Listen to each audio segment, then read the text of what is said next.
A short time ago, this 18-count superseding indictment was unsealed against the WikiLeaks founder, Julian Assange. We've just returned from a Justice Department briefing with reporters where we got more detail that is now in this superseding indictment. The allegation comes down to this, that Julian Assange worked directly and encouraged Chelsea Manning to steal national defense information, much of which was at the top secret level, including information that documented the names of confidential human sources working for the U.S. military and the State Department in Iraq and Afghanistan, and that the release of that information put the individuals in exceptionally grave danger.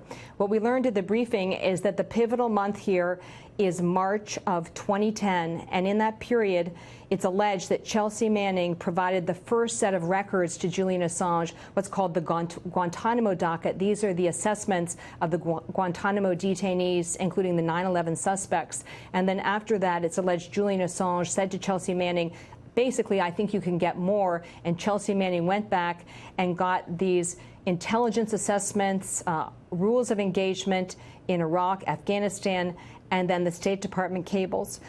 Really what's going on here, for some context, is that Julian Assange has now been arrested in Great Britain, and the question is whether he will be extradited to the U.S. for prosecution. This indictment uses elements of the Espionage Act, so that gives you a sense of how serious that is. What we were told today is that ultimately it will be up to a British judge, but this superseding indictment with 18 counts, many of which are under the Espionage Act, is kind of the strongest hand the U.S. can play to try and bring Assange back to the United States to face trial, Neil.